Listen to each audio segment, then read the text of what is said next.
Praise the lord. మన ప్రభువు రక్షకుడైన యేసయ్య నామములో మీకు అందరికీ వందనాలు తెలియజేస్తూ ఉన్నాను. ఈ దినాన్ని ఒక మాటను మనం జ్ఞాపకం చేసుకుందాం. బైబిల్ గ్రంథంలో బడి మార్క్స్ వార్త 9వ అధ్యాయం 23వ వచనము. అందుకు యేసు, నమ్ముట నీ వలన అయితే నమ్మువానికి సమస్తము సాధ్యమే అని అతనితో చెప్పాను. ప్రియులారే, మాటలు వింటున్నప్పుడు మన పరిస్థితుల్లోని మనమున్న స్థితిలోని, మనకున్న అక్కర్లోని, మనకున్న అవసరతల్లోని మనకు అనిపిస్తుంది, మనకు ఎవరైనా సాయం చేస్తే బాగుండు, మనకు ఎవరైనా పిలిచి మనకు ఉపకారం చేస్తే బాగుండు అనే ఆలోచనలు మనలో మెదులుతూ ఉంటాయి. నువ్వు ఎలాంటి పరిస్థితులు ఉన్నావో కానీ దీని కింద ఒక వచనం ఉంటుంది, ప్రార్థన వలన ఎలాంటి సాధ్యమని.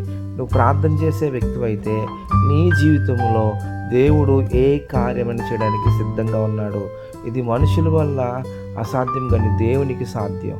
నీ పరిస్థితి ఎలాంటిదైనా, నీ స్థితిగతులు ఎలాగున్నా, నువ్వు పాపాన్ని విడిచిపెట్టే వ్యక్తి అయ్యుండి క్రీస్తును అంగీకరించిన వ్యక్తిగా నువ్వు ఉండినట్లయితే, ఆయన మాటలకు, ఆయన ఆజ్ఞలకు నువ్వు లోబడితే, నువ్వు ప్రార్థన చేస్తున్న ప్రతి విషయంలోని, ఒకవేళ అది ఆర్థిక ఇబ్బందులు కావచ్చు, అనారోగ్య పరిస్థితి కావచ్చు, కుటుంబ సమస్యలు కావచ్చు, ఉద్యోగంలో కావచ్చు, ఏ విషయంలో అయినా సరే దేవుడు సహాయాన్ని చేస్తాడు.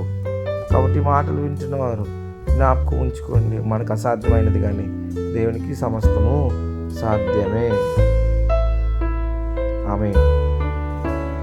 దేవుడు మనల్ని దీవించి ఆశీర్వదించును.